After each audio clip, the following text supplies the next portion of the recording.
Hello दोस्तों, आप सभी का मल्टी एजुकेशन सेंटर चैनल में स्वागत है, जहां आप सभी को जवाहर नवोदय विद्यालय संबंधित क्लास 6 और क्लास 9 की तैयारी की कराई जाती है।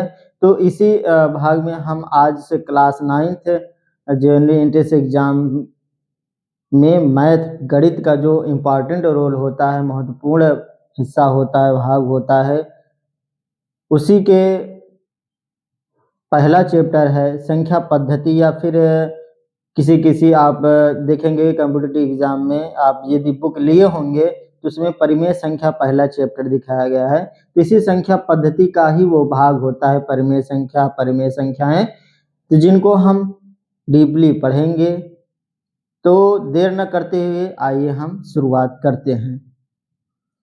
प्राकृतिक संख्याएं, नेचुरल नंबर्स, वे संख्याएं जिनका उपयोग हम गणना के लिए करते हैं, उन सभी संख्याओं को प्राकृतिक संख्याएं कहते हैं, जिनको हम n से प्रदर्शित करते हैं। n से क्यों? क्योंकि नेचुरल नंबर मीन्स प्राकृतिक संख्या होती है, इसीलिए इसका कैपिटल वाला n ले लिया गया है। तो वह प्राकृतिक संख्याएं 1 2 3 4 5 ये सभी आपकी जितनी भी प्राकृतिक संख्याएं हैं ये पॉजिटिव होती हैं। क्या होती हैं? पॉजिटिव होती हैं। कहने का मतलब है ये निगेटिव नहीं होती हैं, पॉजिटिव होती हैं। ठीक, ये जो संख्या होती हैं 1 2 3 4 5 डैश डैश डैश मीन्स कहने का तात्पर्य ये है कि अनंत तक मीन्स आप इसमें एक ऐड कर देंगे तो अगली संख्या हमें मिल जाएगी। तो ऐसे आप बहुत सारी संख्या मीन्स इसका कहीं समाप्ति ही नहीं है, मीन्स इसका कहीं अंतिम छोर ही नहीं है, इसलिए इसको डैश डैश करके हमने दिखा दिया है। प्राकृतिक संख्या में एक कंफ्यूजन और होता है कि क्या जीरो सम्मिलित होता है, शून्य सम्मिलित होता है? बिल्कुल नहीं, क्योंकि शून्य सम्मिलित हो जाएगा तो वो ग्रुप अलग हो जाएगा।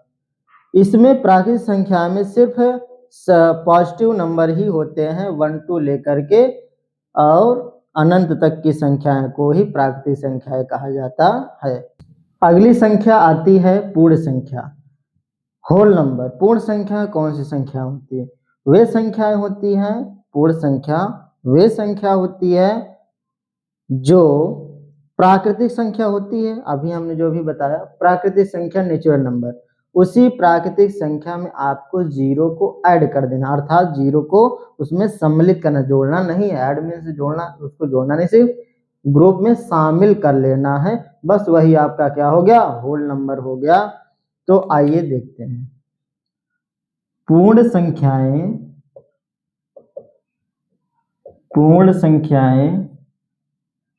वे संख्याएं हैं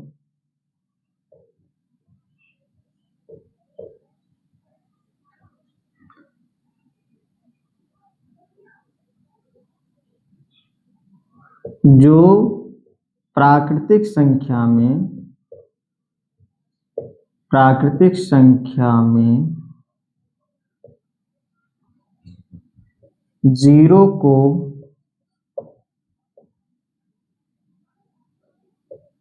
सम्मिलित कर लेने पर वह पूर्ण संख्या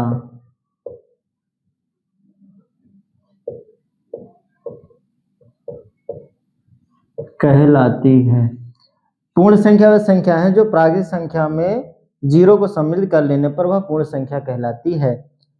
जैसे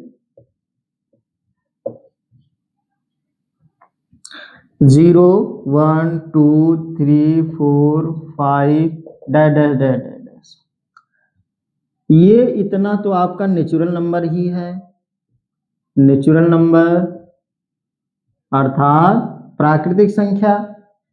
ठीक, अब ये जीरो को सम्मिलित किया गया है, जीरो को, अब इन दोनों ग्रुप को मिलाकर क्या हो गया? होल नंबर हो गया। क्या हो गया? होल नंबर अर्थात पूर्ण संख्या। कौन सी संख्या? पूर्ण संख्या, होल नंबर हो गया। अब ये होल नंबर है, इसीलिए इसको W से प्रदर्शित किया जाता है। किससे रिप्रेजेंट करते हैं? W से प्रेजेंट किया जाता है। अगली संख्या है पूर्णांक संख्या है, इंटीजर्स नंबर। प्राकृतिक संख्याओं में शून्य के साथ साथ यदि हम ऋणात्मक संख्याओं अर्थात नेगेटिव नंबर को भी हम सम्मिलित कर लें, इकट्ठा कर लें, तो वह संख्या क्या हो जाएगी, आपकी पूर्णांक संख्या अर्थात इंटीजर हो जाएगी, जिसमें क्या क्या होंगे, पॉजिटिव नंबर अर्थात धनात्मक संख्याएं, 0 शून्य और निगेटिव नंबर ऋणात्मक संख्याएं। ये तीनों को हम यदि सम्मिलित कर लें, इन तीनों को मिलाकर के क्या कहा जाएगा, पूर्णांक संख्या अर्थात इंटीजर नंबर कहलाएगा, जिसको हम I से रिप्रेजेंट करते हैं, I से दिखाते हैं, दर्शाते हैं। क्यों I से? क्योंकि इंटीजर का पहला लेटर I है, इसीलिए इसको इससे दर्शाते हैं। जिसमें आप देख सकते हैं, देखिए अब इधर डैश डैश लगा है, ऐसा क्यों? क्योंकि यदि हम इसमें -5 में है जैसे, तो हम 1 घटाएंगे तो अगली संख्या हमारी ऋणात्मक मिल जाएगी।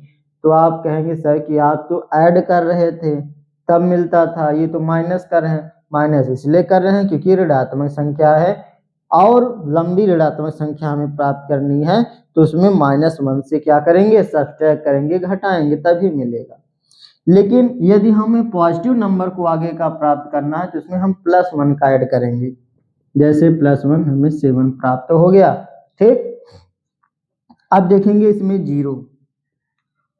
0 है, इस तरफ निगेटिव है और इस तरफ पॉजिटिव है, ऋणात्मक, धनात्मक और शून्य। तो इसमें 3 पार्ट हैं। तो इस तरीके से हम कह सकते हैं कि पूर्णांक संख्याओं को 3 भागों में बांटा गया है। कितने भागों में? 3 भागों में बांटा गया है। उन भागों को भी हम देखते हैं कौन कौन से भाग होते हैं।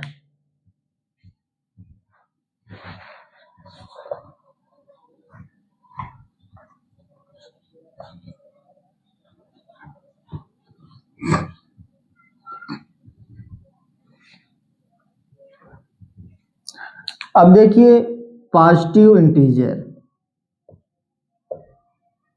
पॉजिटिव इंटीजर जो है अर्थात धनात्मक पूर्णांक, क्या धनात्मक पूर्णांक पॉजिटिव इंटीजर, इनको I+ से क्या किया जाता है, डिनोट किया जाता है, दर्शाया जाता है। ये आपके एक तरीके से कहा जाए तो ये आपके प्राकृतिक संख्याएं हैं। कौन सी संख्याएं हैं? प्राकृतिक संख्याओं को ही क्या कहते हैं, पॉजिटिव इंटीजर अर्थात धनात्मक संख्याएं कहते हैं, धनात्मक पूर्णांक कहते हैं। ये तो पहला हो गया। दूसरा देखिए निगेटिव।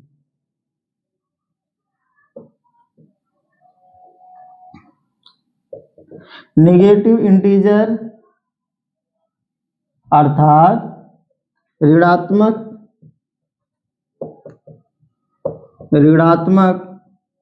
पूर्णांक। ऋणात्मक पूर्णांक वो हैं जिनको हम I- से डिनोट करते हैं। क्यों? क्योंकि वो पॉजिटिव था तो प्लस से डिनोट किए, ये निगेटिव है इसलिए हम इसे निगेटिव से डिनोट करते हैं। जैसे कि -1, -2, -3 ऐसे डैश डैश डैश डैश आपके अनंत तक चले जाएंगे, इनफाइनाइट तक। ठीक है। अब तीसरा है शून्य। तीसरा अभिभाग तो है 0 शून्य। अब ये जो शून्य है, यह ना तो पॉजिटिव है और ना ही निगेटिव है। ये क्या है, न्यूट्रल होता है, उदासीन होता है। कहेगा भैया ना तो हम इस पक्ष में जाएंगे ना तो हम उस पक्ष में जाएंगे, हमारा वैल्यू 0 है, हम किसी तरफ जाएंगे नहीं। ठीक, तो यह ना तो पॉजिटिव इंटीजर ना तो निगेटिव इंटीजर होता है। तो इसकी एक तरीके से कह सकते हैं स्थान क्या होता है, तो कहने का मतलब ये पॉजिटिव से पहले होता है और नेगेटिव के बाद में होता है। कहाँ? पूर्णांक संख्या में। पूर्णांक संख्याओं में इनका जो स्थिति है, पोजीशन है, वह नेगेटिव संख्या के बाद में और पॉजिटिव नंबर के पहले। ठीक। अगली संख्या है सम संख्या, इवन नंबर। सम संख्या कौन सी संख्याएं होती हैं? तो सम संख्या ऐसी संख्या होती है जो दो से क्या होती हैं? पूरी तरीके से विभाजित होती हैं। अब विभाजन यदि आपने पढ़ा होगा तो विभाज्यता की जांच, रूल ऑफ डिविजिबिलिटी पढ़ा होगा। नहीं पढ़े हैं तो हम इन नंबर और संख्याओं को पढ़ाने के बाद उसको भी पढ़ाएंगे, तो वह वीडियो आप सभी देखना बिल्कुल मत भूलिएगा। बस इसी वीडियो के जस्ट बाद हम उसको बनाएंगे। सब्सक्राइब जरूर कर लीजिएगा, क्योंकि नोटिफिकेशन नहीं मिलेगा तो आप सभी डी स्टूडेंट पढ़ नहीं पाएंगे, उसको समझ नहीं पाएंगे, क्योंकि नोटिफिकेशन नहीं मिलेगा तो आपको पता नहीं चलेगा कि हाँ कब वीडियो बना कब। तो आइए देखते हैं इवन नंबर सम संख्या क्या है। ऐसी संख्याएं जो दो से पूरी तरह विभाजित हों। क्या हों? विभाजित हों।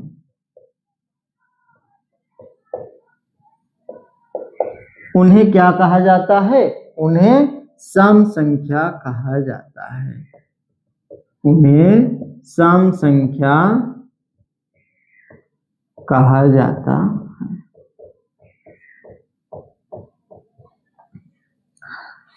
उन्हें कैसी संख्या होती है? वो सभी सम संख्याएं कहते हैं। जैसे मान लीजिए हमने लिया 14, क्या ये इवन नंबर है? सम संख्या है कि नहीं है? तो इसको हम क्या करेंगे? भाग देंगे, डिवाइड करेंगे। विभाजित का मतलब समझते हैं ना? विभाजित का मतलब है भाग देना, डिवाइड करना। तो 2 7 जा 14। पूरी तरह विभाजित होने का तात्पर्य क्या है? तो पूरी तरह विभाजित होने का मतलब है कि रिमाइंडर अर्थात शेषफल ना बचे। क्या? शेषफल ना बचे। जैसे इसमें 0 आ गया, बचा ही नहीं। ठीक, क्या हो गया? शेषफल 0 आ गया। देखते हैं 568, क्या यह इवन नंबर है? 2 2 जा 4, 2 8 जा 16, 8 2 4 जा 8। जी हाँ, तो ये भी क्या है आपका? 2 से विभाजित है पूरी तरीके से। ये भी आपका इवन नंबर है, सम संख्या है। लेकिन कहेंगे सर इतनी बड़ी बड़ी संख्याओं को हम भाग दे के तब पता करेंगे, तो सवाल को कैसे, अर्थात प्रश्न को कैसे सॉल्व करेंगे? तो आइए इन कैलकुलेटरों से आप देख सकते हैं, इनका निष्कर्ष निकालकर हम ये देखते हैं कि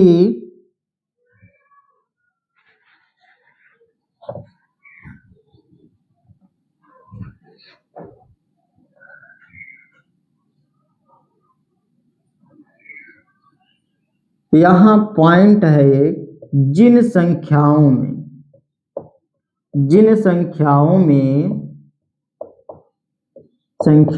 के अंतिम अंक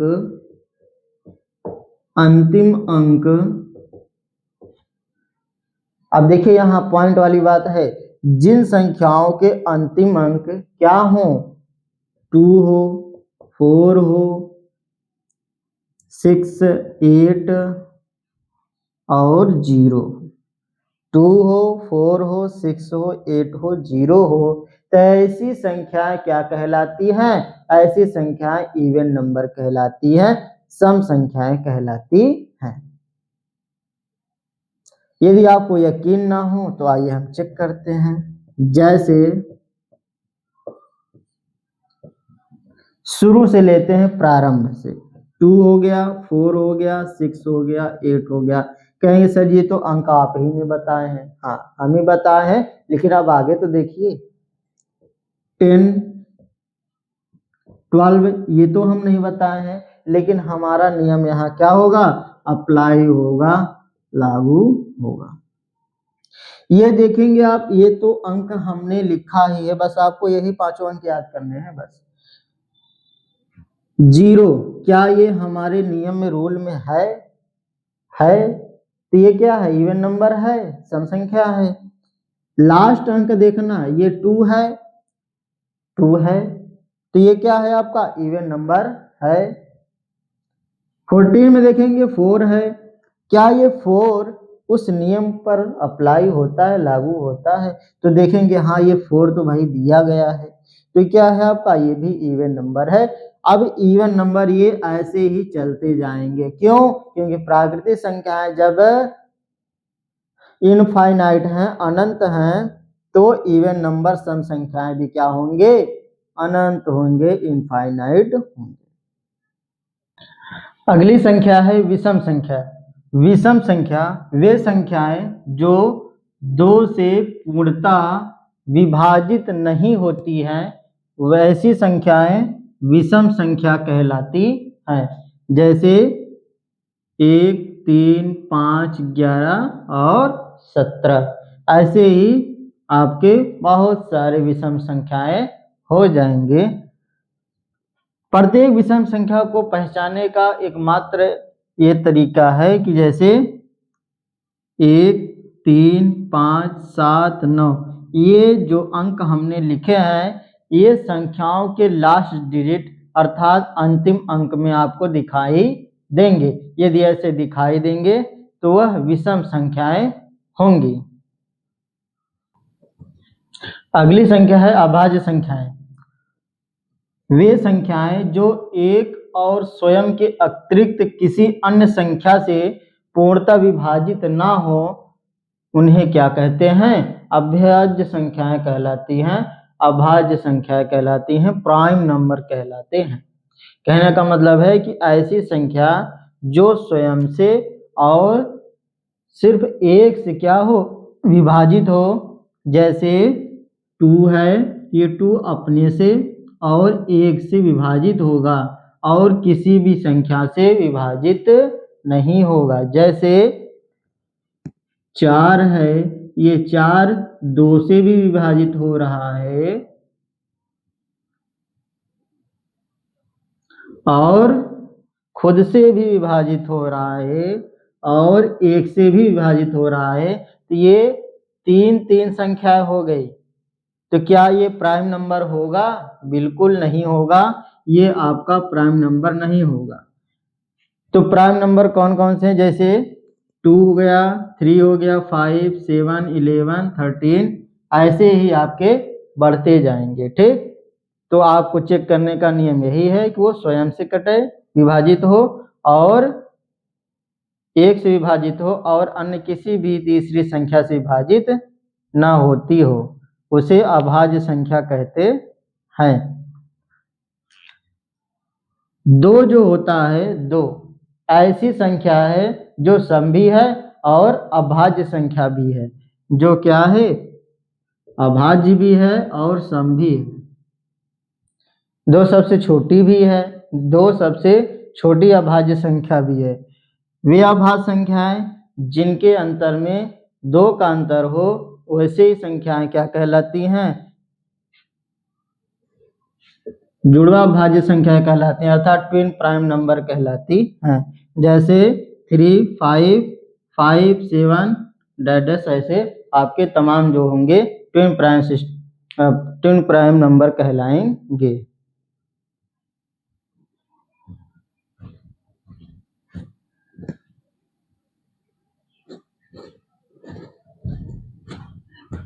तीसरा पॉइंट है कि सबसे छोटी 3 अंकों की अभाज्य संख्या कौन सी हो जाएगी, 101, 101 जो होगी आपकी 3 अंकों की सबसे छोटी अभाज्य संख्या हो जाएगी। सबसे बड़ी 3 अंकों की अभाज्य संख्या 997, 997 हो जाएगा। लगातार विषम और अभाज्य जो संख्या होगा संख्या का युग्म जोड़ा वो 3, 5, 7, 3, 5 और 7 हो जाएगा। तो इस तरीके से आप अभाज्य संख्या को समझ गए होंगे। भाज्य संख्या है कंपोजिट नंबर। ये भाज्य संख्या है कंपोजिट नंबर किसे कहते हैं? वे संख्याएं जिनका एक व स्वयं के अतिरिक्त कम से कम एक और गुणनखंड हो, ऐसे संख्याओं को भाज्य संख्याएं कहते हैं। जैसे 4। अब ये 4 जो हैं इनके गुणनखंड कौन कौन से हो जाएंगे? जैसे एक तो स्वयं होगा, ठीक, दूसरा 2 हो जाएगा, तीसरा 4 हो जाएगा, 4 हो जाएगा। तो ये 3 हुए कम से कम। देखिए क्या है कि जिनका एक व स्वयं, एक तो इनका हो गया, स्वयं ये हो गया, और कम से कम तीसरा और हो सकते हैं, 4 संख्याएं हो सकती है, 5 हो सकते हैं अंक, लेकिन कम से कम कह रहे हैं कि एक और गुणनखंड हो। तो एक और गुणनखंड कौन सा है? दूसरा वाला। तो परिभाषा के अनुसार सबसे छोटी भाज्य संख्या क्या होती है? 4 होती है, 4 होती है। उसके बाद देखिए 4 है, 12 है, 16 है, 21 है, ठीक। अब देखिए जो एक होता है यह एक इकाई है, ना तो ये भाज्य संख्या है ना तो ये अभाज्य संख्या। ये जो डेफिनेशन है परिभाषा के अनुसार, ना तो ये भाज्य संख्याओं में आता है और ना ही अभाज्य संख्याओं की श्रेणी में आता है। भाज्य संख्याएं सम व विषम दोनों हो सकती है। कहें जो भाज्य संख्याएं हैं ये सम भी हो सकती हैं और विषम भी हो सकती हैं, लेकिन जो अभाज्य संख्याएं थी वह सभी क्या थी? विषम थी। क्या थी? विषम संख्याएं थी। तो अब कहेंगे सर कि गुणनखंड हमें नहीं मालूम है, तो गुणनखंड के बारे में भी हम बताएंगे। पहले आप संख्याओं को देख लीजिए, संख्या को हम देखने के बाद, पढ़ने के बाद फिर गुणनखंड की चर्चा हम करेंगे।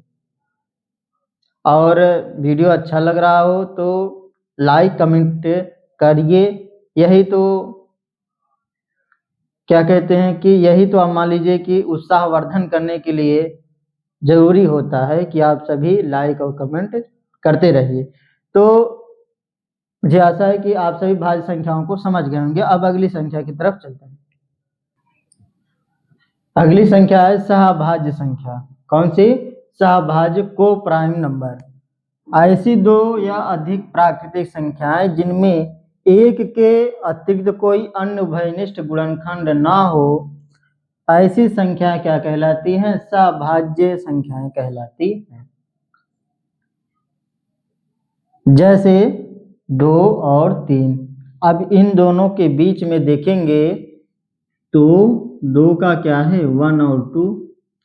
3 का क्या है गुणनखंड? 1 और 3, 1 और 3। तो दोनों में सेम क्या है? दोनों में सेम जो है एक ही है। तो परिभाषा के अनुसार जिनमें एक के अतिरिक्त कोई अन्य उभयनिष्ठ, उभयनिष्ठ में क्या होता है? जो दोनों में हो। तो एक दोनों में ही है, इसके अलावा और कोई ऐसी संख्या या अंक नहीं है जो दोनों में हो, ठीक। तो परिभाषा के अनुसार क्या है? ये सही है। तो आपका सहभाज्य संख्या 2 और 3 है। अगला देखेंगे 5, 9, 11। 5, 9 और 11 में देखेंगे तीनों ही क्या है? सहभाज्य संख्याएं हैं। तो ये इसमें 2 संख्याओं का जोड़ा बनाया गया, इसमें 3 संख्याओं का जोड़ा बनाया गया, तो इससे कोई दिक्कत नहीं है।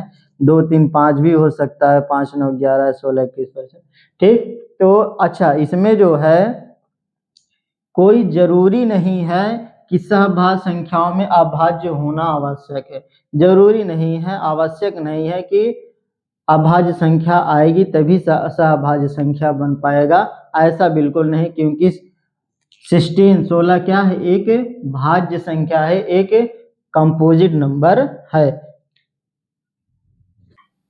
परिमेय संख्या, रेशनल नंबर। परिमेय संख्या किसे कहते हैं? वे संख्याएं जिन्हें P/Q के रूप में व्यक्त किया जा सके परिमेय संख्याएं कहलाती हैं। जहां p व q दोनों क्या हैं? पूर्णांक हैं और सह अभाज्य हैं। क्या है?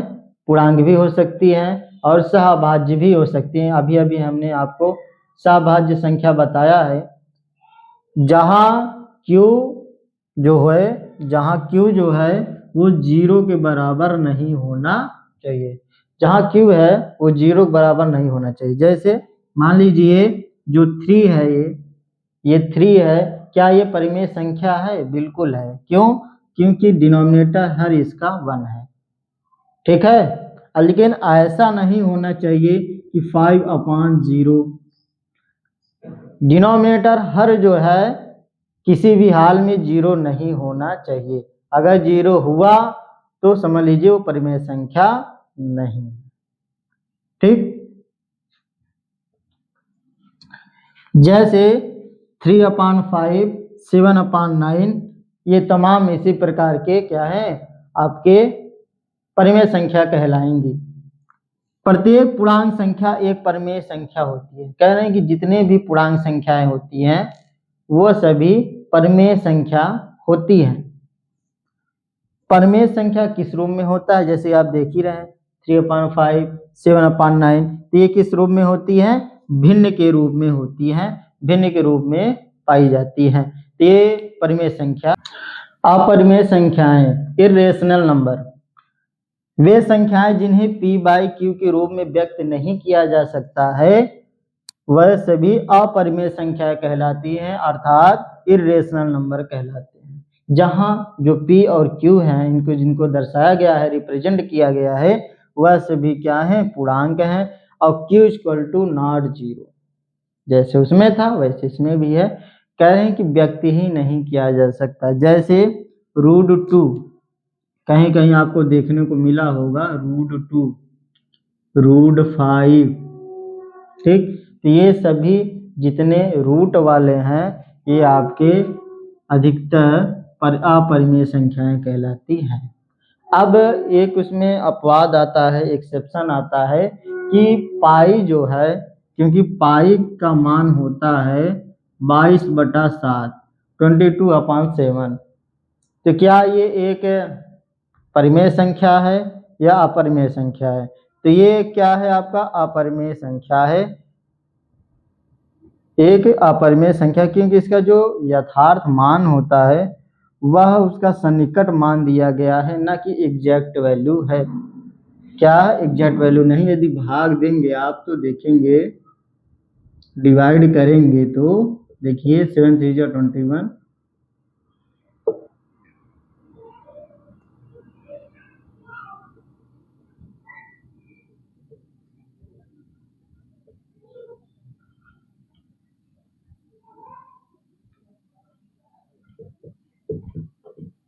ऐसे ही चलता जाएगा, समाप्त नहीं होगा।